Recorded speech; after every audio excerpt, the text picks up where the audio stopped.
Here I am, here and now, in this moment. Here I am, in the place I am meant to be. Nothing can hurt me, nothing can shake me. I am free, I am home. Here I am, here and now, in this moment. Here I am, in the place I am meant to be. Nothing can hurt me, nothing can shake me. Good morning. Good morning. And welcome to our once a month spiritual cafe, a time that we just get together and an open forum to just see kind of what comes up in the form of any questions or subjects that might be on your mind or something that you are dealing with that you'd like to discuss. Please feel free to do that. I want to welcome you that are here. We're a little low in numbers today because a lot is going on here in HeartLight. There's a lot of services, a lot of workshops, and I know people have to make decisions as to what they resonate to, that they want to be a part of. So thank you for you that resonated this morning to come out and be with us in this time.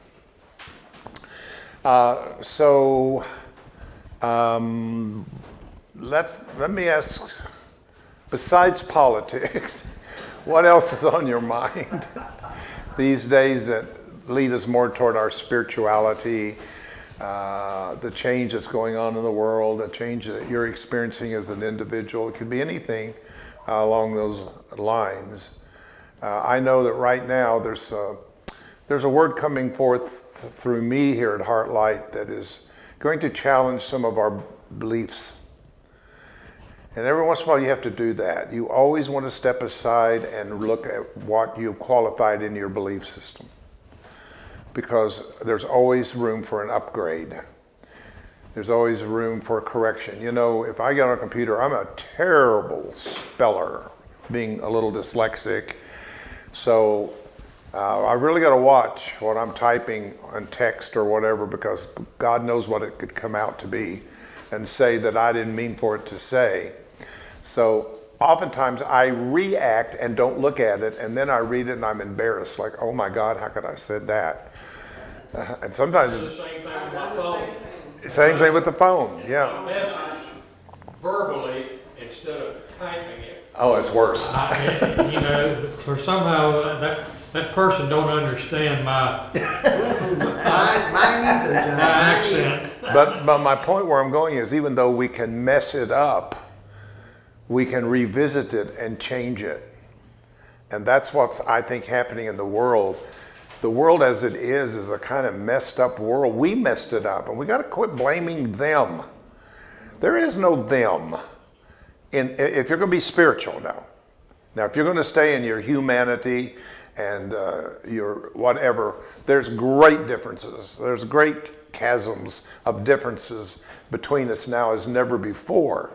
But if we're going to step up as spiritually minded, if we're going to declare this Christ conscious thing, that's a big thing to say, I'm Christ conscious. That means it is the true mind of spirit in you, moving through you. And therefore, it's going to see different. That's what my message is this morning, by the way, is seeing the world through sacred eyes and seeing it from a different point of view. So anyway, I think that we are at a place in which we need to step back, relook at some of the things that we have qualified in our belief system, that actually new information is coming in. Now, the way new information comes in, it comes in as vibrational frequency light, right? Light. So as we talk about the lights coming in from 5D and whatever, we're not talking about light in an abstract way. We're talking about light as units of data or information. See? They're called photons. A photon is the smallest unit of light. Like a phonon is the smallest unit of sound. Here in phonon, phone, phonics, that's where those words come from, is the fact that sound is made of these small units of waves, and light is made of small units of information or data. And that's where we get the term enlightenment.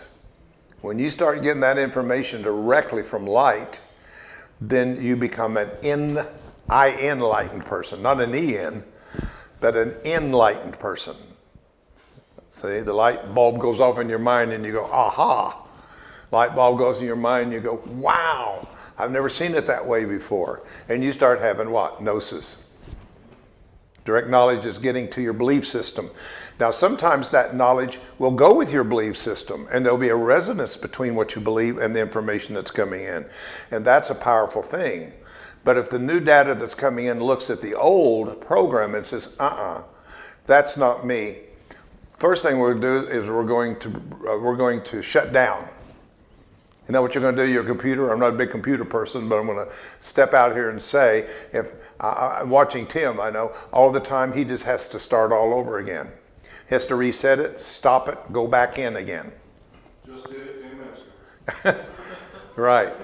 But we have to do that too. The brain is like a computer, and sometimes it becomes so overwhelmed with the data and stimulation from the outside world, and that's what's happening right now. There's so much coming at us on Facebook and all of these different feeds, social media, television. I mean, we're just being bombarded with all this knowledge. And there's a scripture, it says, and too much knowledge makes one weary.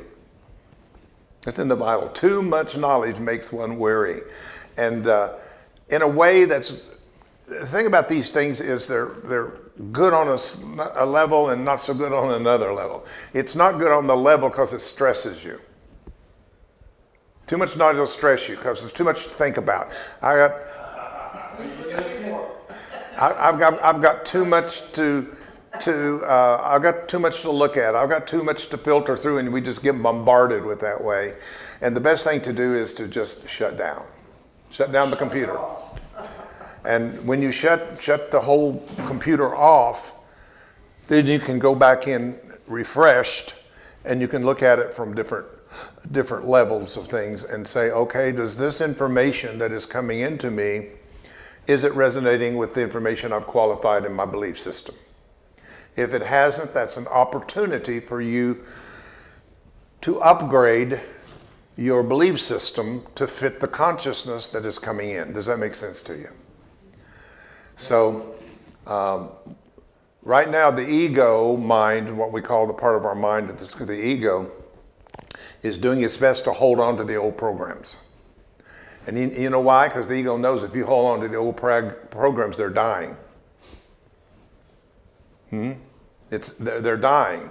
So if it can keep you in what's dying and keep you from catching yourself to what's breaking through and what's coming, and that's where I think that we need to be very careful that we don't feed too much what's breaking down, but feed more what's breaking through. How do we do that? Attending such classes as this, workshops, HeartLight, anywhere that is progressive. I don't care if it's HeartLight or where. If you want to go to any groups of people, make sure you're going to a group that is progressive. If you're going to a group that has believed the same thing for the last 25 years or 30 years or 10 years, then you are stunting your spiritual growth. Are you with me? So anything you're going to tie your energy wagon to, you want to make sure that it is a progressive. And you're reclaiming that word from the far left. You're reclaiming that word as something that is moving forward and willing to change its mind and willing to... Yeah, they can't steal my word progress. I once for many years was known as Progressive Ministries because I saw that consciousness is very progressive. So, okay, are you kind of with me so far? I'm talking about the new data coming in. How does it resonate with your belief system that you hold now? If I would ask you, what do you believe, say, God is? Or what do you believe Christ consciousness is? Or what do you believe some of these things that we throw out practically every week that you come here? How does the new data fit that belief? Okay? Then you misqualify it. And you do a reboot. After you've shut down, out of there you reboot the computer. That means you reactivate the brain, and you start through intention opening the neurons in the brain to receive the synapses, or the neurons that puts out these electrical synapses is what patterns into words that we speak and thoughts that we think. All thoughts are electrical, that are human thought. Now, when you get into divine thought, you're in a completely different level of what thought means than the thought that goes on into our head. I just heard recently that we process I think it's 4 million pieces of data in the unconscious every second, while we do only 400 in the conscious. So whatever you're conscious of takes only about 400 neurons. That leaves out over 4 million data that's in your subconscious mind that's not being accessed or added to. You can check me out on that. That's physics, that's science. So for me to think about getting here, getting in my car, getting on 485, getting over here to 85, all of that took me about 400 bits of information to do that, to get here. But you don't really, you do that subconsciously, don't you? No, unconsciously. Unconsciously, okay. Yeah, I'm glad you brought that up. People don't understand there's a difference in being unconscious and the subconscious, or the superconscious. Superconscious is the divine mind running through my mind or my brain to be what it is, right? That's superconsciousness. That's Christ consciousness. That's divine mind running through us. If we get into the unconscious, it means things that at the moment we are not conscious of, but have access to consciously. Now, okay, let's use the example. I left my house, I get over to 485, I try to get on 85, there's destruction, there's a wreck, and the way that I usually come, which I don't have to think about by now, I've come here so long from the house to HeartLight that I can do that almost blindfolded, I think, close to being blindfolded, because I don't have to think about it. I don't think I got to go here and I got to turn here and I got to turn there. I just do it. So I'm unconscious of what I'm doing, but I'm doing it. I'm not conscious of playing the piano. When we get a musician like Corey right now, and he says to me, "What chord is that?" I don't know.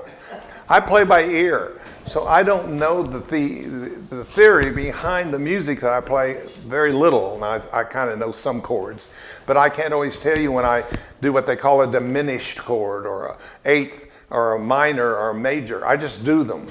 I don't have to think about it when I'm playing that piano. I'll sit there and think, okay, I need to go here now I need to go there. But that's in my unconscious, but I don't need it because I only need the consciousness of what I'm doing at this moment. So there is unconscious, there's subconscious, there's unconscious, there's super consciousness. Everybody kind of understand that? So what needs to be looked at is consciousness that we're unconscious of. And that is where self-study comes in. Everyone at HeartLight, I don't know where to know where everybody is on their personal journeys outside of, say, coming together here at HeartLight. I mean, how much time are you spending in research? How much time are you spending in contemplation? How much time are you spending in your meditation? How much are you spending in a way that is more spiritually based than just everyday human reactive living? Because I'll guarantee you most of us live in the reactive. We just react. I don't have to be conscious to brush my teeth I'll just go brush my teeth. I don't even have to be there.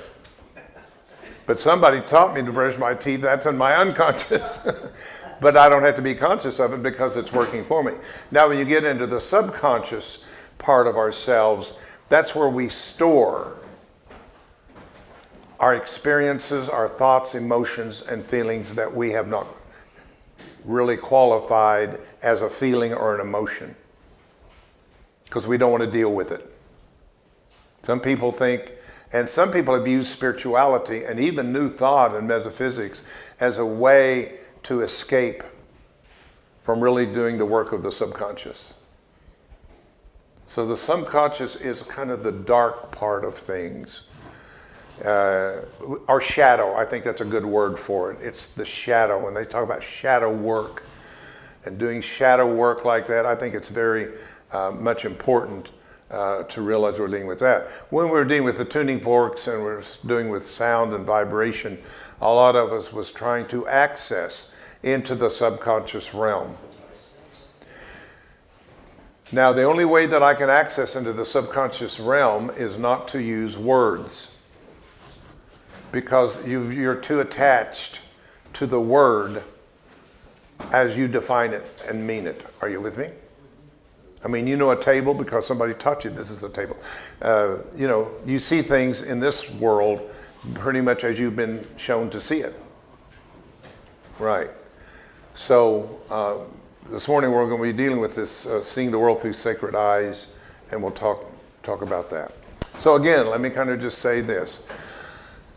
We're called to a time to first shut down the computer. You got to shut it down. Now, you computer people can correct me on this, but you can't just keep, if you have a glitch on the computer and you try to go to the next thing over the glitch in the computer, and you keep going over this and not taking care of the glitch, you're in serious trouble. Because at some point, that glitch is going to shut you down completely. And that's what's happening right now. I'm hearing, I see it in our own house, but there's a lot of time the computer is shutting down much more now. Things are much more complicated electronically, because we have fed so much data into the global brain that we're overwhelming the global brain with information and data. And I should say, and misinformation. The more AI, the worse it gets.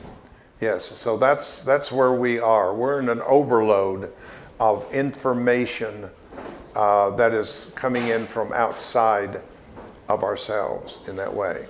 You're speaking metaphorically that we need to personally shut down. Yes, I'm talking about meditation, contemplation, I'm talking about silence.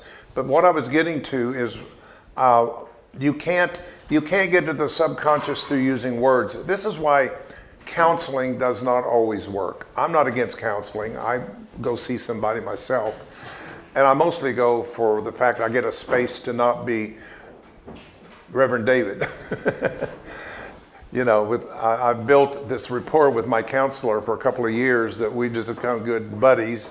And I can just say anything I want. He's given me a safe space to step out all of my personas. I don't have to be the minister. I don't have to be the husband. I don't have to be anything. I can just be the essence of who I truly am in that space.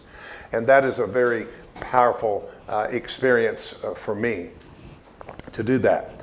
So the reboot is the shutting down of the computer, which you need to do. And some of you think you can't do it, but you can do it.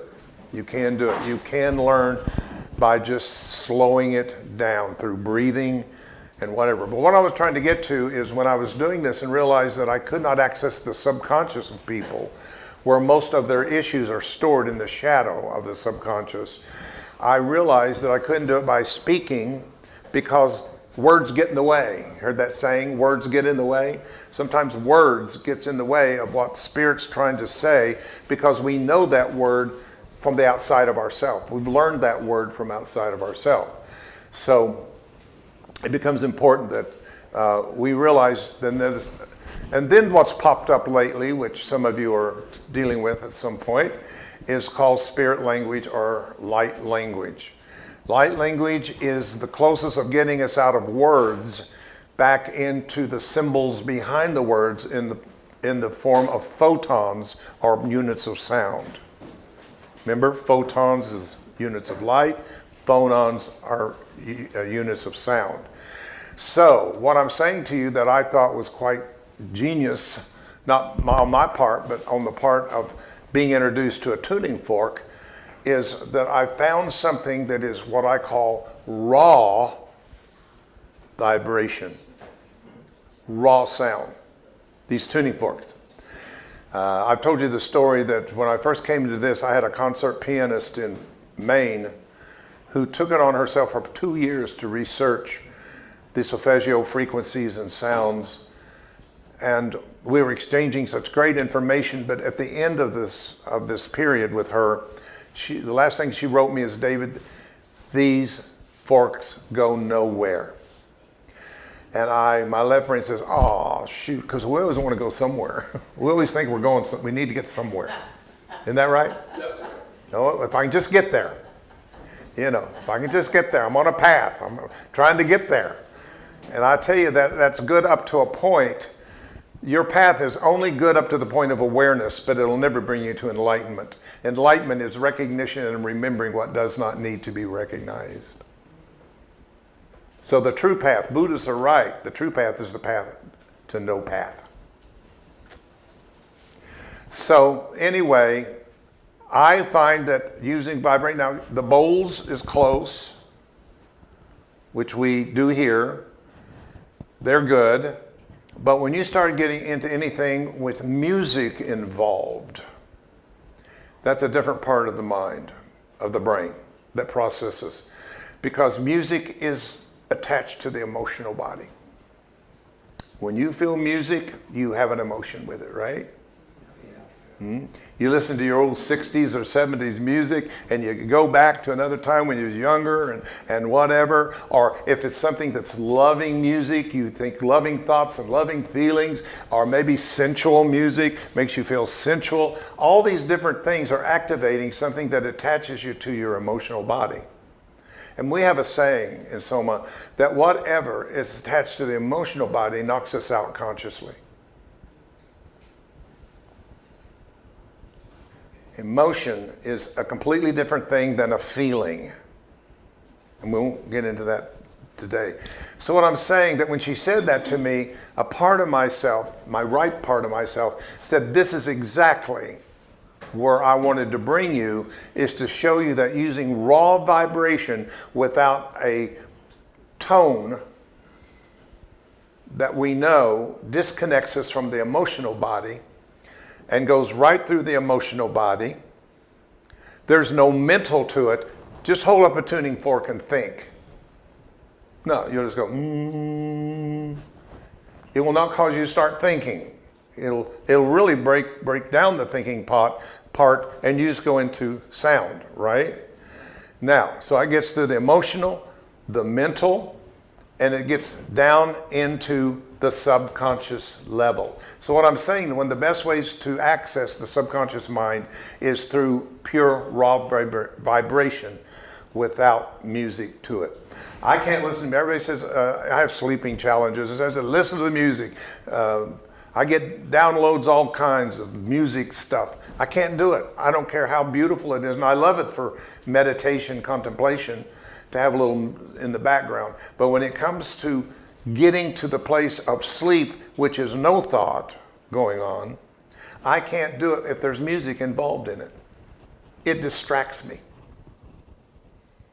So I'm trying to get to the place where I am in the silence, which is the most powerful sound in the universe, is silence. You must see that silence is the most pure sound. So in class, I always held up a tuning fork. What do you hear? Everybody be quiet. I don't hear anything. Maybe you're hearing silence. Then I take the puck and strike and disrupt the silence with vibration. Bang. Now I gave it a vibration. It'll go, oh, I hear no. So sound is disrupted silence. And you'll never see the face of God until you've experienced complete and total stillness and quietness and silence. Then you've entered into that which is undefinable, non-local, without beginning, without end, without birth, and without death. Now you're in. Now you're in. And that's what Yeshua came 2,000 years and said, I'm the way to that. If you'll take my teachings and uncode them, because I know man's going to take them and change them to fit his own purpose and greed. But I will hide in what they do my frequency of the original thought that came directly from Spirit and fathered in me. And when a generation comes and uncodes that, you'll know what I really said, not what they said I said. That's what you're going to hear today in all these churches. They're going to quote Jesus, they're going to quote the Bible, and they're all going to quote it in a way in which they understand it and fits their dogma and their doctrine and the belief of their religion. I mean, Jesus will be all over the place today. Oh, yeah. You won't find any two people that's talking about the same Jesus. Because Jesus is just a mental idol in their mind that's been based upon it, what we've been told to believe. And that's why I'm so excited over the video this Wednesday. If you've not seen it, you need to see it. I went. But it is 2026 is the beginning of Gnosis. This is the year. And you say, well, it's the worst I've ever seen it. Hey, it's the darkest before the dawn. It is the birth pains before the birth. It is the crises before the transition and the transformation. And you're here to live it. And if we can get that and understand that, we should be no wonder people get excited at HeartLight. Once you really get this, you get excited. You get excited. So anyway, I wanted to say that about that. Go back to, you said you will never see the face of God. The true God. Does God actually have a face? No. Silence. Okay. There is no face. Okay, so I was a little confused there. And I No. would never. The face of God is the no thing, which is the field of all possibility. Yes, Tim. Well, speaking, let me get it to me. There we I go. have a question. Speaking of silence, how many people are comfortable with silence? Okay, well that's great because most of us have stuff going all the time. We have Alexa in our kitchen, and the other day our internet was out all day. How many times did we turn and say, Alexa? Yeah. Okay, and so there was a lot of silence that day, and it was a little bit unnerving, like all day long without the constant things that we turn on and play and. In our car. I mean, does anybody turn the radio off in their car? Just have silence? Okay, we got a few. All right. Well, I started at least turning the news off and playing 70s music, so yeah, taking a step in the right direction. I played Bill in the summer way too much. Rose, I think the first. Yeah, I have a question. So what is the intention of having the OM meditation versus having silence in the I meditation? love that. Thank you. You always ask good questions like that. Let me tell you how I see the Om. This is my take. This is the David take. Om is a primordial sound. Primordial. What that means is that when the silence, the field, what I call God, the field, total quietness, it is where nothing and everything comes together. It's not become nothing, but it's the potential of everything, called the void. Where do you think Genesis starts out? And in the void. Genesis 1, in the void. Okay? So, what was I saying? Help me out there. You asked a good question. Okay, thank you. So the primordial sound is, and this is the mystery. This is the real mystery. And some things should be a mystery, because it's only a mystery to the ego mind. When things are pure spirit, you'll go, I don't get it. Good. Because if you did, you'd hand it over to your ego and it would remake it into its program and with its own agenda. So it's good you don't get it, but your spirit did. Your spirit got it. And later, from that spirit will be made consciousness.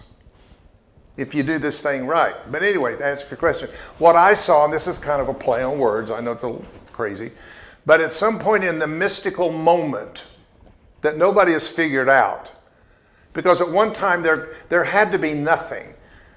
There's something before God. There's something before everything. Anything I can name, there's a before. Nothing starts as a word. Nothing starts as a thought. Nothing starts as a concept or a construct. It all comes out of somewhere. I mean, the idea of the light bulb, it was always there, but it had not been made conscious yet. See what I'm saying to you? All these things are always, the car was always there, but at some point it had a moment in which it became conscious as an idea to somebody. Yes? Yeah, quick comment. I look at silence as being an absolute necessity myself, because I look at silence as being downtime, and then you need downtime in order to regroup. So that's right. That's right. Yeah. It's kind of take a break. So anyway, I want to finish you. So what happened today in evolutionary terms is called the Big Bang. The Big Bang is a point in the field, let's call it. Remember, the field is undefinable, non-local, no beginning, no end. That's the field. And you'll never know what the field is if you're trying to figure it out until you know how the field emanates itself as divine love, peace, joy, and kindness. These are called the eons, or the rays of the sun. You don't want the sun on you. You want the rays of the sun, trust me, because it's a step down. But at some point in this field of no thing, of complete silence, something took place that I call self-realization of itself. That field did not know what it was until it woke up to itself. And when it did that and said, I exist, I am, it went, oh, I get it. Are you hearing me? Yeah. That's the first primordial sound out of the silence, was the Om. I get it. And it was in that moment of self-realization that an energy was released of such proportion that the energy was available to become the manifestation of itself. So that's my thing on Om. It is a sound that is the closest to the silence that you can make. So if I understand, Om is like a transport into... It's a way out of the field. Transport. Yeah, it's a way out of the field so that you can experience the field through the individualization of itself. Now I teach that when it's not a mother, father, can't start there. You that start with mother, father, God, everybody's been a mother, father with somebody before they became a mother or father. Being a mother and father is no starting point. You have to become that. And you can't become that until something makes you become that. I'm only a dad today because I had a daughter. Are you hearing me? My daughter made me become the dad. I could not have become that unless I took something inside myself and put it outside of myself, and it came back and gave me an identity that I didn't know I had. I had the ability to be the dad all along, but I didn't know what being a dad was until I had a child. Think about it. That's why the field could not know what it is until it became the individualization of itself. You are the itself it experienced. You are the it. You are the divine thought that it had about itself. Individualized. So that's what I said. So somebody else had their hand up. Yes. Sure. Well, Mark had something, and then Okay, Mark. Yes, I just want to mention, like, we have spiritual sound and physical sound. Silence is the space between two thoughts. where the void of the eternity is. So it's not like there's absence of sound. There's a spiritual sound because it's vibration. There's the eternity. So it's in two thought. We have space, this void between two thought, this space where you cannot like access. It's like you cannot describe it because it's God Himself. As you are saying, there's no face on that. So we have spiritual sound and physical sound. So when we talk about spiritual sound, that's this silence without any silence really, because God is and is eternity. That's what I want to make. See, that brought up something in my mind. Is there a difference in what we're calling silence and being shut up? For how many decades and millennium have the patriarchal male cultures tried to shut up the feminine? Amen. Where do they get it? From Paul saying, women be quiet in the church. If you have anything to say, go ask your husband. What that is saying, if you're getting it out of the heart, her, then go give it to him, the brain, which has all kinds of belief systems, and the belief system will judge what's coming from the heart. See? So, right now they're trying to shut down and shut up certain people because it's a threat. That's not silence. When the government's trying to silence you, when other systems are trying to silence you, that's not the silence I'm talking about. And another thing that I'm not talking about is people who hide themselves and don't want to become involved. Now, being involved in what's going on in the world today does not mean a calling for every one of us to get a sign and go downtown and march. Bless those that do, and we have some here that have done that. They've been in the demonstrations here in Charlotte, and I appreciate that. But I'm here to tell you, if that's not your calling can be to work in the field of consciousness. And if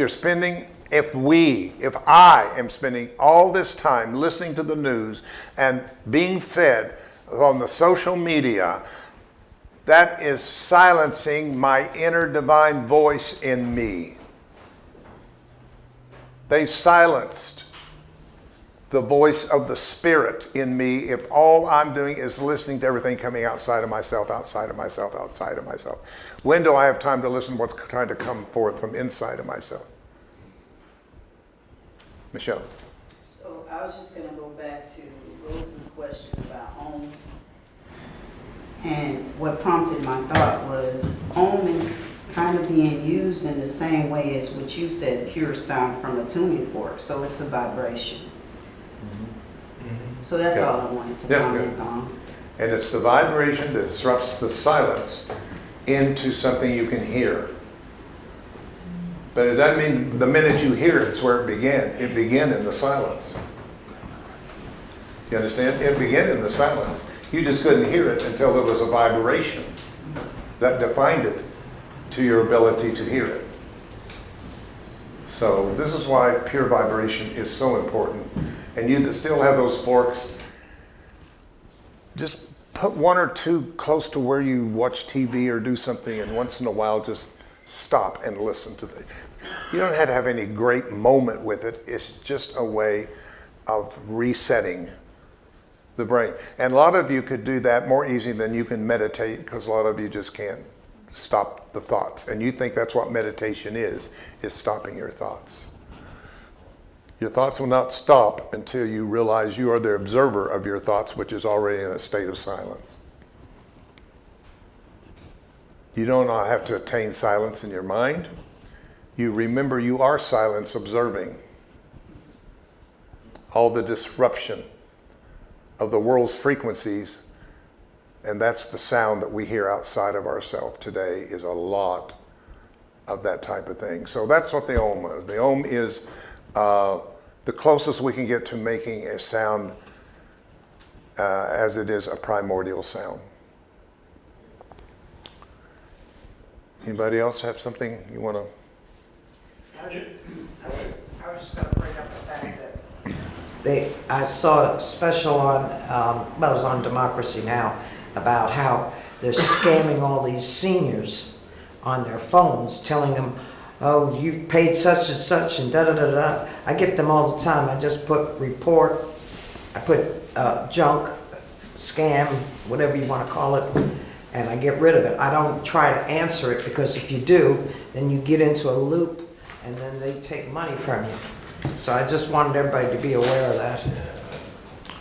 That is true. That is happening. So, just take a deep breath just a moment. We've brought up a lot of stuff here. Let's, the next few minutes that we have, kind of just do a little bit of a recap. I forgot what the first question was that was asked, or the first statement, if I remember. How this started, I don't know.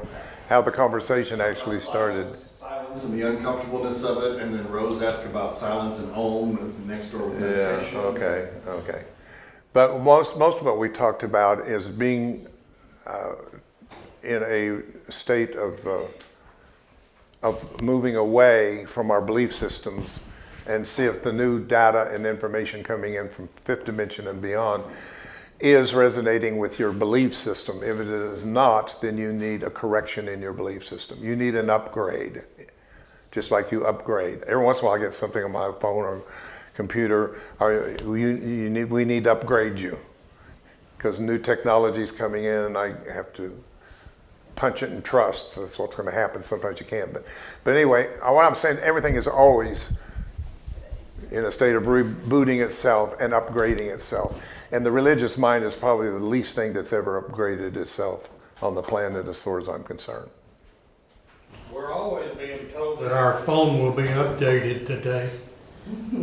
I mean, almost every week I get something on my phone that tells me they're going to update my phone. I'm just getting used to the way it is, and then they want to change it. Well, yeah, that's a subject in itself. but it's really, we can learn a lot about those things. Yes, Sandra. A lot of that, and I mean, we need to be aware of the fact that a lot of that that's going on in the background, as far as updating phones and other things, is a subtle shift of vibrational frequencies that's going on in the background. Because whether we turn the phone off or answer it or not, we're in a field of those frequencies that are running the phone, the TV, the radio, all of those. We're immersed in them, whether we actively listen to or participate in what they're putting out. We're in that field per se. Yeah. And those updates that are happening in the background, bringing us to 5G. They put a G behind it, but it's changing how and what the technology in that phone is responding to, and it's bringing it to a different level. And yeah, they do it at night or during the day when you're asleep, because you're not aware of it. It's subtle, but we just need to be aware of those things, and that's why we need to protect ourselves energetically with things like the tuning forks and putting a bubble of protection around you when you're out and about. But we can't get away from it because it's not going anywhere, but being aware and just knowing. So, Johnny, I sympathize with you on that, because you don't have any control over it. Yes, that's it. It's so interesting to hear this generation talk about the young people, in this world. They're saying they have no direction. And I look at it so differently. These young people are coming in such a high sensitive vibration that when it comes to some of the toxic energies that are going on now, they're being disturbed. And so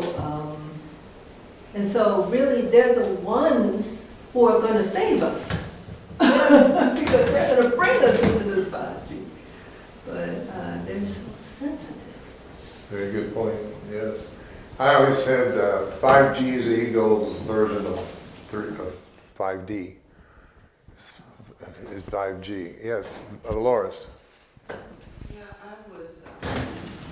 I was thinking about yesterday, coming in and hearing the question about the I really appreciated what we did, Tim and David afterwards.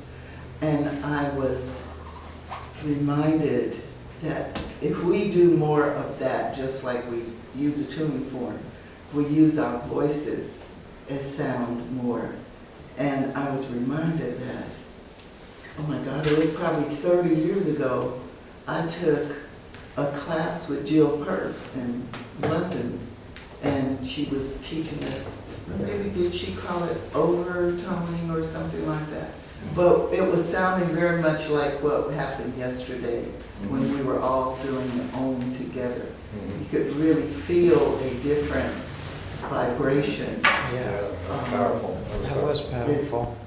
Yeah, I loved it. And it was so interesting as we all started out kind of dissonant, doing our own Om, and then how it trained together to make more one sound of the Om. That was fascinating. Well, our time's kind of up here, and thank you for coming out this morning to the class. There's still, I think, some donuts and things in the kitchen if you want to get something and some coffee. You have plenty of time before we do the 11 o'clock service. So if we could just take just a second, just a few seconds to always hand over whatever knowledge, information has come through any class, we offer it to the altar of our higher mind. And there we leave it without analyzing it. We leave it in the state of contemplation. In the state of contemplation, which is a neutral place in our minds, where that we can allow innate truth to resonate with this information, to see what we want to qualify as we expand our beliefs into the knowing of consciousness. We are thankful to always recognize our inner teacher, the Holy Spirit, the guide, the teacher, the part of us that remembers what we have forgotten, the part of us that recognizes that we are whole, recognizes that we are at peace, recognizing that we are blessed and prosperous, that recognizing we are the extension and the expression of the one true one, the infinite. And so it is. Thank you.